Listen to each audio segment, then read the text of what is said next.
भारतीय संविधान एक समझदार, दूरदर्शी और विद्वान व्यक्ति की तरह है और विद्वानों की कितनी इज्जत है अपने देश में हम अभी देख ही रहे हैं और संविधान के साथ भी यही हो रहा है।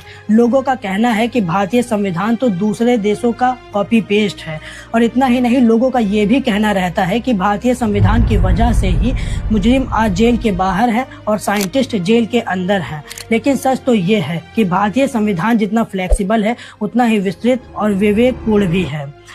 उन्नाव केस के कुलदीप सिंह सेंगर के उदाहरण से समझाता हूँ कैसे। संविधान के पहले ही पेज पर बाबा साहब भीमराव अंबेडकर जी लिखते हैं, संविधान चाहे जितना अच्छा हो, अगर उसे लागू करने वाले लोग अच्छे नहीं होंगे तो संविधान जरूर बुरा साबित होगा।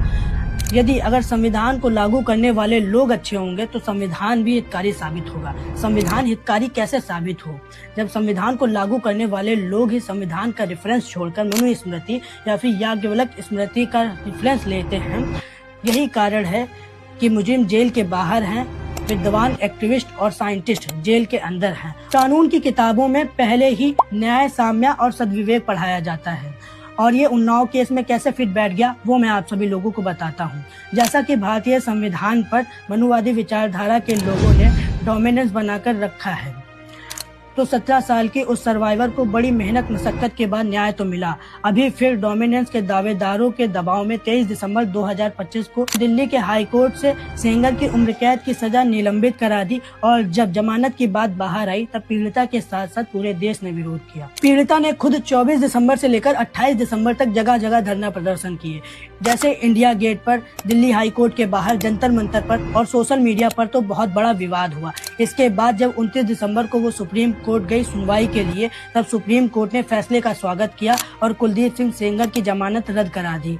अब इस जमानत को रद्द कराने के पीछे साम्य और सद्विवेक ने कैसे काम किया, अब मैं वो बताता हूँ। जैसा कि साम्य कानून की कठोरता को कम करने का काम करती है, तो इस केस में दिल्ली हाई कोर्ट ने 23 दिसंबर 2025 को तकनीकी आधार पर कुलदीप की उम्र कैद निलंबित कर जमानत दे दी थी।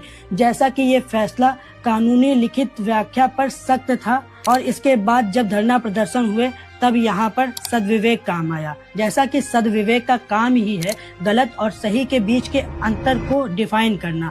इसके बाद जब जजेस ने अपराध की गंभीरता को देखा, पीड़िता की सुरक्षा को देखा, पीड़िता की फैमिली के पिछले ट्रॉमा को देखा जिसमें उनके पिताजी कस्टडी में ही खत्म हो गए थे, चाचा जी को प्रताड़ना सहनी पड़ी थी, चाची और मौसी जो कि गवाह थी उन्हें भी ट्रक से कुचल दिया गया था, जिसे पिछली बार हाई कोर्ट ने जरा सा भी नहीं देखा था। और इसके बाद सुप्रीम कोर्ट ने जब इसको सद्विवेक के साथ समझा तब सुप्रीम कोर्ट ने